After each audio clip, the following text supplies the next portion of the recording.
दोस्तों नमस्कार। जिस दौर में देश की पूरी कैबिनेट इस देश के गृह मंत्री अमित शाह की दरवाजे पर खड़ी रहती हो, जिस दौर में हर मंत्री को सवाल जवाब सीधे तौर पर गृह मंत्री अमित शाह से करने पड़ते हों, और जिस दौर में गृह मंत्री अमित शाह की तूती बतौर गृह मंत्री से कहीं ज्यादा बड़ी हो चुकी हो, यह जानते समझते हुए प्रधानमंत्री मोदी चेहरा है। प्रधानमंत्री मोदी का नाम हर जगह लेना है।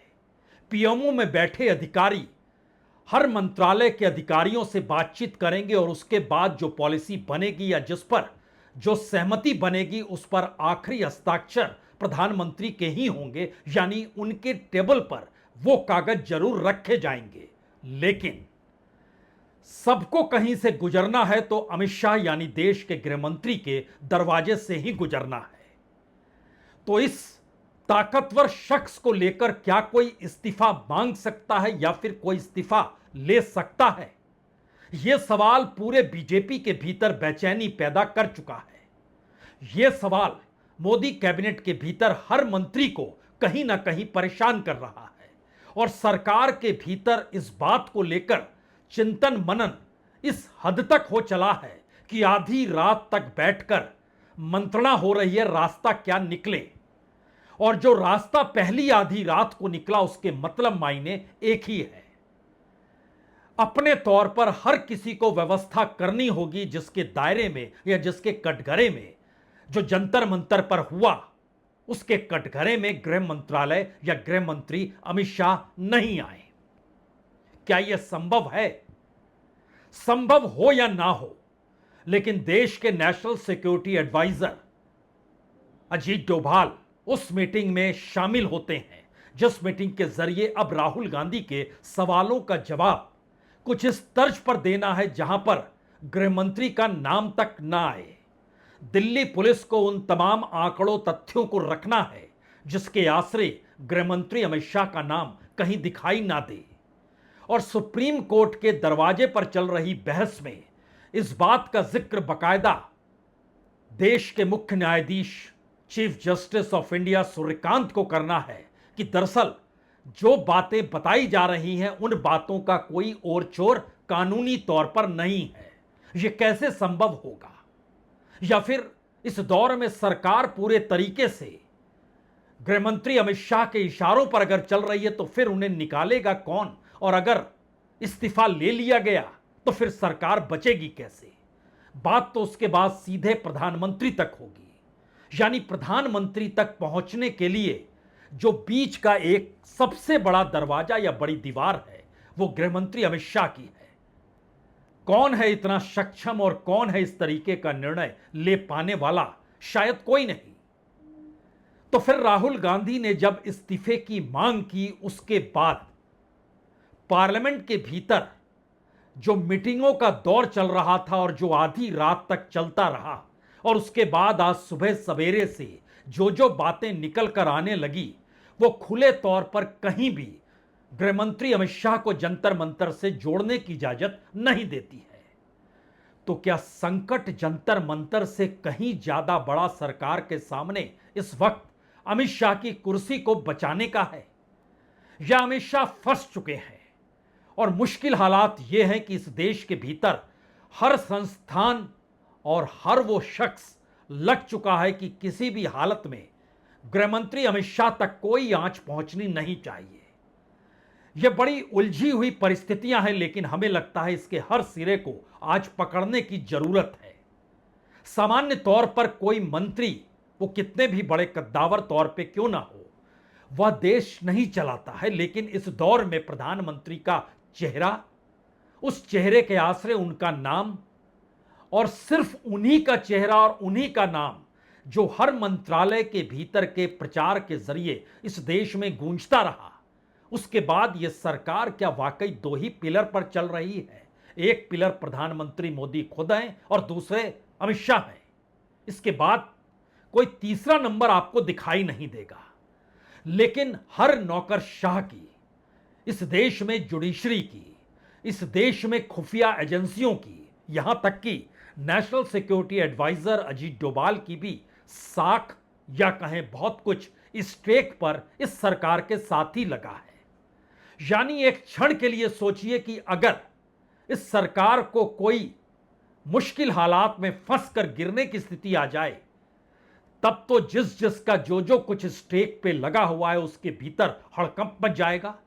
वो कोई भी हो सकता है, वो मीडिया हो सकता है, उसके भीतर घुसे संपादक हो सकते हैं, नौकरशाह हो सकते हैं जो अलग अलग संस्थानों को चला रहे हैं, नेशनल सिक्योरिटी एडवाइजर हो सकते हैं, कॉरपोरेट हो सकता है जिस मित्रों का नाम जिक्र बार बार किया जाता है।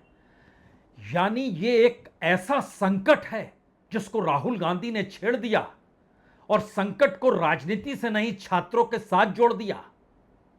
और उसके बाद की परिस्थिति क्या वाकई ये हो गई जहां पर ये लगने लगा कि जिसका स्टेक इस सरकार के साथ बीते 12 वर्षों में लगता चला आया है, इस वक्त सभी की परीक्षा है। वो परीक्षा उन भक्तों की भी है जो सड़क पर उन सभी को वीडियो लेकर खोज रहे हैं जिन्होंने नारे लगाए थे प्रधानमंत्री मोदी के खिलाफ, या मीम बनाया प्रधानमंत्री मोदी के खिलाफ, या फिर जिन्होंने जंतर मंतर पर खड़े होकर एक झटके में उस छवि को धराशायी कर दिया जो छवि बीते 12 वर्षों से गढ़ी गई। 3 सवाल। पहला सवाल, गोलियां चली थी या नहीं चली थी? दूसरा सवाल, पैलेट गन की इजाजत है या नहीं है?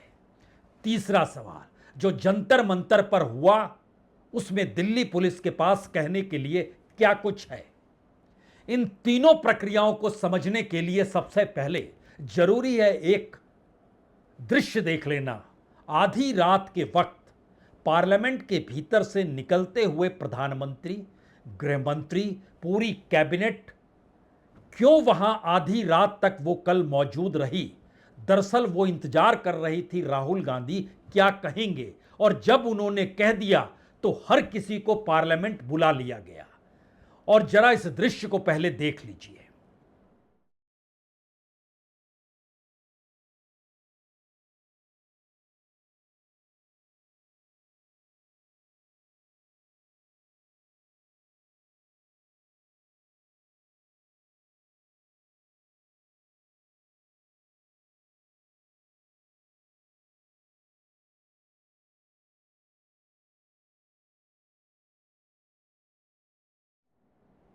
आधी रात तक चली इस बैठक में ऐसा क्या तय हुआ कि आज सुबह सवेरे दिल्ली पुलिस ने एक वीडियो जारी किया, और वो वीडियो इस देश के तमाम मेन स्ट्रीम मीडिया को दे दिया, जिसे आप प्यार से गोदी मीडिया कहते हैं। उन सभी ने इस वीडियो को चलाना शुरू किया, तस्वीर दिखानी शुरू की कि देखिए संसद के दरवाजे तक छात्र पहुंच गए थे, और अगर वो संसद में घुस जाते तो क्या होता, तो दिल्ली पुलिस क्या करे। दिल्ली पुलिस ने जो किया या नहीं किया, लेकिन संसद में घुसने की इजाजत किसी को नहीं है। यानी किसी भी विशेष परिस्थिति में भी संसद के भीतर घुसने की इजाजत किसी को नहीं दी जा सकती है। यानी जो सवाल राहुल गांधी ये कहकर उठा रहे थे कि शांतिपूर्ण तरीके से हाथों में तिरंगा लेकर एक शख्स विरोध प्रदर्शन कर रहा था, उसको पैलेट गन मारी गई। दिल्ली पुलिस ने कहा गोलियां नहीं चली, लेकिन पैलेट गन अगर चला है तो वहां चला है जहां पर संसद में घुसने की कोशिश हो रही थी। यह पहला सवाल दिल्ली पुलिस का है जिसने जवाब दिया, कहीं भी गृह मंत्रालय का जिक्र नहीं, परिस्थितियां खुद ब खुद निर्णय लेने की, और उस निर्णय लेने की स्थिति में यह बताया गया कि दरअसल ये पार्लियामेंट के भीतर घुस जाते।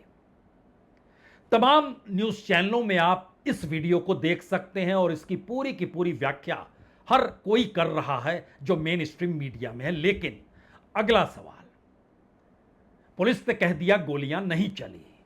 अगला सवाल बड़ा यह हो गया, क्या वाकई गोलियां नहीं चली? और गोलियां चली या नहीं चली, राहुल गांधी जब कह रहे हैं कि गोलियां चली तो इसके मतलब मायने क्या होते हैं? यह खबर आई कहां से कि गोलियां चली? अखबार है द हिंदू, 27 तारीख को उसमें एक रिपोर्ट फाइल होती है। 32 बरस की महिला जो 20 जुलाई को पहुंची थी उस विरोध प्रदर्शन में या उस मार्च में जहां पर उनको गोली लग गई। वो महिला झारखंड की है, वो महिला झारखंड के रांची से आती है, लेकिन वो नौकरी करती है गुरुग्राम में, प्राइवेट नौकरी करती है। और उसके कान में गोली लगी थी और उसके बाद उनको राम मनोहर लोहिया अस्पताल में भर्ती किया गया। वहां पर बकायदा सर्जरी हुई, 2 घंटे की सर्जरी चली और उसके बाद 15 मिनट के बाद अस्पताल वालों ने उन्हें छुट्टी दे दी। दिल्ली पुलिस ने कहा कि जी नहीं, गलत बात है, ये मेडिकल लीगल केस जिसको एमएलसी कहते हैं, उसकी रिपोर्ट में ऐसा कुछ भी नहीं है जिससे यह कहा जाए कि गोली लगी थी। एमएलसी यानी मेडिकल लीगल केस की जो रिपोर्ट है उसमें लिखा गया है दाहिने कान के सामने एक फटा हुआ घाव है जिसका नेचर ब्लंट ऑब्जेक्ट से हुई चोट बताया गया है। डॉक्टरों के अनुसार यह सामान्य चोट है और गोली लगने का कोई साक्ष्य नहीं मिलता है। और फिर पुलिस ने उसके बाद जनता से अपील कर दी कि आप ऐसी कोई भी जानकारी को साझा ना करें, उसकी पुष्टि ना करें, हम आप पर रोक लगा रहे हैं, यह बिल्कुल गलत है। अब सवाल है कि जिस रिपोर्टर ने हिंदू अखबार में रिपोर्ट फाइल की थी उसके पास क्या जवाब होगा। उसने डिस्चार्ज समरी दिखाई, जब अस्पताल से डिस्चार्ज किया गया तो उस समरी में क्या लिखा हुआ था। उस समरी में लिखा था कि दाहिने कान पर गन शॉट का ट्रॉमा है, गन शॉट लिखा गया था। और फिर नूतन की तरफ से जो कहा गया, जिसको उस रिपोर्टर ने अपने अखबार में छापा और अखबार में जो बात गोली चलाने को लेकर हुई जिसको दिल्ली पुलिस इनकार कर रही है, उसकी बिल्कुल उलट परिस्थिति है। क्योंकि जिसे गोली कान पर लिखी, जिसकी डिस्चार्ज समरी में लिखा हुआ है दाहिने कान पर गनशॉट का ट्रॉमा है। नूतन जो रांची झारखंड की है, गुरुग्राम दिल्ली से सटा हुआ है, वहां प्राइवेट की नौकरी करती है, उन्होंने कहा कि मैं जंतर मंतर के पास ही जो पार्क है उसमें थी, मैं उस जगह को ठीक ठीक बतला भी सकती हूं अगर पुलिस जानना चाहे तो। वहां एक फव्वारा है और स्टील का बना शेर का एक स्टैचू है। मैं बिल्कुल उसके पास पार्क के ऊपरी हिस्से में खड़ी थी। नीचे की ओर से मेरी ओर गोली चलाई गई। मैं ये निश्चित रूप से नहीं कह सकती कि निशाना सिर्फ मैं ही थी, लेकिन बंदूक हमारी तरफ तानी गई और ये देखते ही हम सब डर गए जो वहां खड़े थे और हम भागने लगे। वहां ऊपर हम कई लोग मौजूद थे, इसीलिए हम सब एक साथ भाग रहे थे। तभी गोली चली और वह मेरे कान को छूती हुई निकल गई। जब मैंने कान के पास अपना हाथ लगाया तो सिर्फ हाथ में खून ही खून था।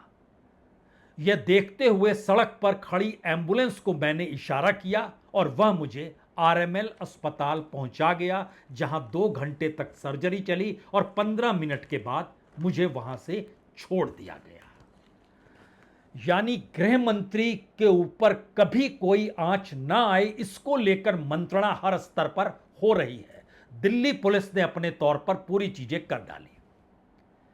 अब बाकी जानकारी जाहिर है, जब नेशनल सिक्योरिटी एडवाइजर भी पार्लियामेंट में पहुंच गए और बैठक में शामिल होने लगे और यह सवाल आने लगा कि गृह मंत्री पर कोई आंच नहीं आनी चाहिए। अब इस सवाल के दायरे में सुप्रीम कोर्ट भी आकर खड़ा हो गया। सुप्रीम कोर्ट के भीतर जब यह मामला गया तो सुप्रीम कोर्ट ने कहा कि पैलेट गन का जहां तक जिक्र है तो पैलेट गन से घायल का इलाज सरकार को कराना होगा। अगला सवाल था, क्या इस बात की इजाजत है? उसमें उन्होंने कहा कि विशेष परिस्थितियों में पैलेट गन का इस्तेमाल किया जा सकता है। और फिर कहा गया कि जब पैलेट गन का इस्तेमाल हो सकता है तो इसको घातक क्यों बताया जा रहा है? सुप्रीम कोर्ट ने कहा कि देखिए, यह घातक तो है, लेकिन जब तक पुलिस नियमों को चुनौती नहीं दी जाती तब तक रोक लगाने का आदेश देना मुश्किल है। यानी पुलिस ही निर्णय ले रही है, पैलेट गन वो चलाए या ना चलाए, मामला गृह मंत्रालय तक ना पहुंचे। यह एक पुलिस अपने तौर पर चीजों को लेकर आ रही है और इस पर मुहर सुप्रीम कोर्ट की वह बेंच जिसमें खुद चीफ जस्टिस ऑफ इंडिया की मौजूदगी है, वह खुद बैठे हुए हैं। दो और जजेस बैठे हुए हैं, लेकिन वह भी बैठे हुए हैं। उसके बाद उन्होंने कहा कि जो रैपिड एक्शन फोर्स है, उसने जो भी हथियार गोला बारूद का इस्तेमाल किया है, पूरा रिकॉर्ड सुरक्षित रखा जाए।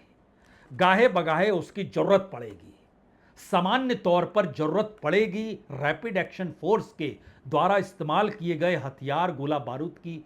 सुना नहीं होगा आपने, लेकिन इस वक्त मामला बड़ा संवेदनशील है। इस संवेदनशील मामले में अगर आधी रात तक बैठकें चल रही है और जंतर मंतर पर जो नजारा उस दिन नजर आया, हमें लगता है एक नजारा जिस बात को लेकर इस देश के भीतर आक्रोश है, उन तस्वीरों को एक क्षण के लिए पहले देखिए।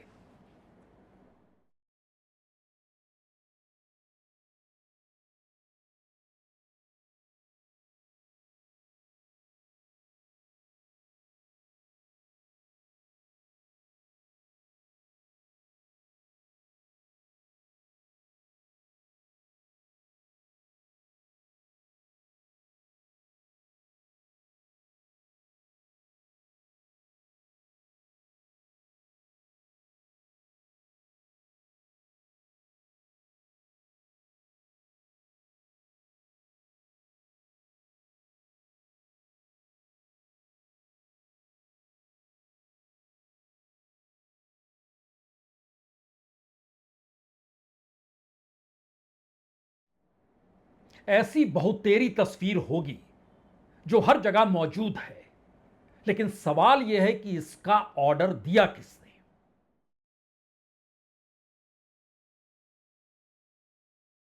और ऑर्डर दिया किसने, यह बात आज पार्लियामेंट के परिसर में समूचा विपक्ष बैनर लेकर खड़ा हो गया।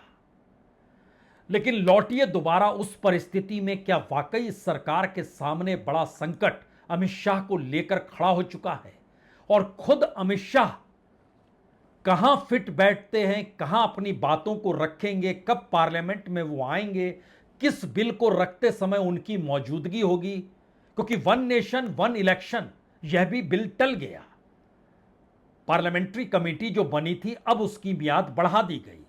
एफसीआरए का बिल था, वह भी टाला जा चुका है। सवाल यह है कि किस वक्त गृह मंत्री की मौजूदगी पार्लियामेंट में होगी या नहीं होगी, या एक लंबे वक्त के बाद समझौता हो जाएगा। लेकिन विपक्ष के सामने पहली बार मुश्किल यह है कि जो छात्र इस दौर में आहत हैं और जिस तरीके से सरकार परेशान कर रही है, उसके सामने छात्रों के भीतर का आक्रोश कब, कैसे, किस रूप में इस देश के भीतर निकले, जिससे राजनीतिक तौर पर विपक्ष की पूरी राजनीति हमलावर हो जाए, जो होना चाहती है। और हमलावर हो गई तो एक झटके में सरकार ढहढहा जाएगी। इसलिए ढहढहा जाएगी क्योंकि सरकार चलाने वाला शख्स देश के गृह मंत्री अमित शाह है। अमित शाह की ताकत को चुनौती जब दी गई तो वो ताकत की चुनौती प्रधानमंत्री को नहीं है। प्रधानमंत्री तो चेहरा है जो जनता के सामने है। प्रधानमंत्री के नाम पर चुनाव लड़े जाते हैं। प्रधानमंत्री कुछ कहने के लिए सामने कभी भी आ सकते हैं। लेकिन गृह मंत्री अमित शाह सामने कैसे आए? वह तो पर्दे के पीछे से इस देश की बागडोर संभाले हुए हैं और सब कुछ उनकी हथेलियों पर रेंगता है। और विपक्ष के नेता ने खुले तौर पर कह दिया उनका इस्तीफा, उनका बयान। बयान में दो बातें, आपने आदेश निर्देश दिया या नहीं दिया। दिया तो फिर आप इस्तीफा दीजिए, नहीं दिया तो आप नाकाबिल है, इस्तीफा दीजिए। यानी एक ऐसी परिस्थिति यहां पर आकर खड़ी हो गई। अब यहां पर हमें लगता है कि देर रात तक मंत्रणा और दिन के उजाले में एनएसए का पार्लियामेंट के भीतर पहुंचना, इन दोनों तस्वीरों को एक साथ देखिए। एक तरफ पहली तस्वीर आपको दिखाई देगी, नेशनल सिक्योरिटी एडवाइजर जो जा रहे हैं पार्लियामेंट में, और दूसरी तस्वीर आधी रात की है जब गृह मंत्री अमित शाह पार्लियामेंट से बाहर निकल रहे हैं।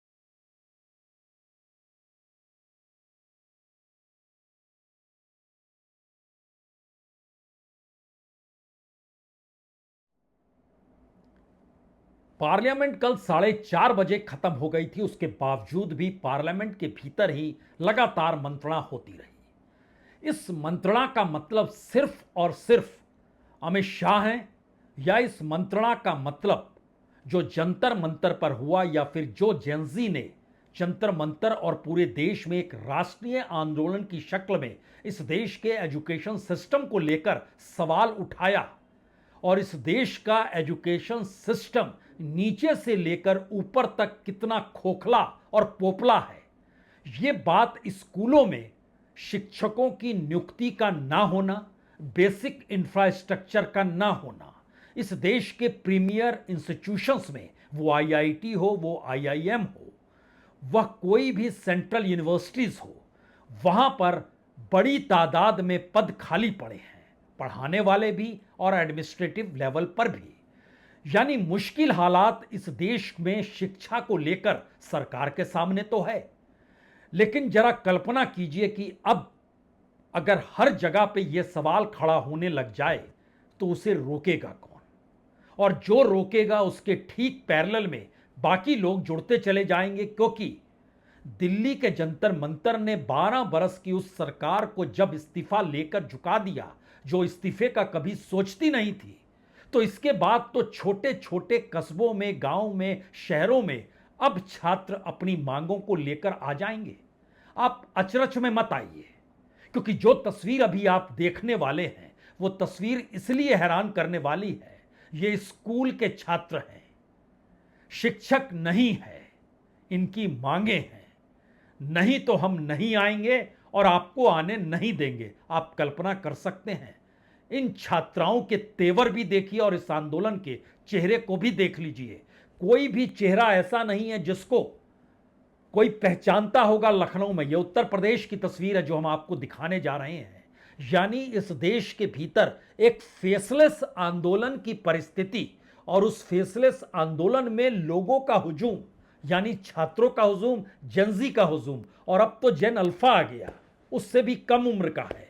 यह सवाल सरकार के गले की फांस बन चुका है। इसीलिए जो आप तस्वीर इससे पहले देर रात तक मंत्रणा की देख रहे हैं, वो सिर्फ अमित शाह को लेकर, या पहले राउंड में अमित शाह को कटघरे में नहीं लाइए, सेकंड राउंड में आपको इस देश के भीतर इस तरीके से विरोध प्रदर्शन को कैसे रोकें और कोई सवाल और जवाब देने की स्थिति पुराने तौर तरीकों से ना पड़े, ये डर और खौफ पहले तो था। अब तो डर और खौफ उल्टा पड़ गया और सरकार के हिस्से में आकर खड़ा हो गया। डरी हुई सरकारें, डरी हुई सरकारों के अधीन काम करने वाले नौकरशाही, उस नौकरशाही के मार्फत चलने वाले सरकारी स्कूल, उन स्कूलों में नियुक्त हेडमास्टर, उन हेडमास्टरों की कितनी हिम्मत पहले तो थी, अब क्यों नहीं है, देख लीजिए। शिक्षा विभाग और सरकार से हमारी ये मांग है कि पीएम स्कूल है और यहाँ पे एक भी टीचर है, सेकंड ग्रेड के एक भी टीचर नहीं है, और फर्स्ट ग्रेड है उनके अंदर 2 टीचर है, एक है हिस्ट्री के और एक है हिंदी के। और हिस्ट्री के जो टीचर है वो प्रिंसिपल का पद संभाले, तो उनको भी टाइम मिलता है तो भी पढ़ाते, लेकिन ऑब्वियसली भी काम बहुत है तो वो करने पड़ते। तो इनसे हमारी मांग है सेकंड ग्रेड, फर्स्ट ग्रेड और थर्ड ग्रेड, L1 L2 सभी के टीचर लगाए, वरना तब तक न तो स्कूल का लॉक खुलेगा, 10 बजे तक कोई नहीं आया तो हम रोड ब्लॉक करेंगे।